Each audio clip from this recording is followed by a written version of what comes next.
യുവജന സമ്മാന ഗ്രന്ഥശാല പൂജപ്പുര ജൂലൈ മാസം 13-ാം തീയതി ഞായറാഴ്ച രാവിലെ 9:45 എൻ്റെ 4ാമത്തെ പുസ്തകമായ രണ്ടാം കെട്ട് പ്രകാശിതമാവുകയാണ്. എല്ലാവരും വരണം. എൻ്റെ പുസ്തകങ്ങളിൽ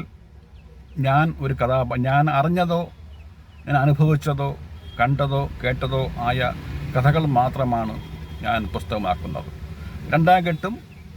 രണ്ടാം കെട്ടുകാരായ പലരും നേരിട്ട് കണ്ടും അറിഞ്ഞും അവരുടെ മനസ്സറിഞ്ഞുമുള്ള ഒരു കഥയാണ് രണ്ടാം കെട്ട്. ഫേസ്ബുക്ക് വഴിയും പലരും എന്നെ വിളിച്ചിരുന്നു, നേരിട്ട് കണ്ടു. അങ്ങനത്തെ പച്ചയായ ഒരു ആവിഷ്കാരമാണ് രണ്ടാം കെട്ട്.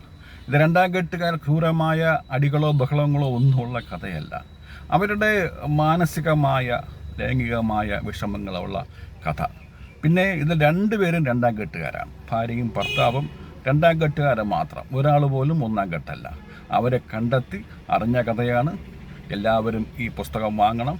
എൻ്റെ പേര് പൂജപ്പുര എസ് ശ്രീകുമാർ.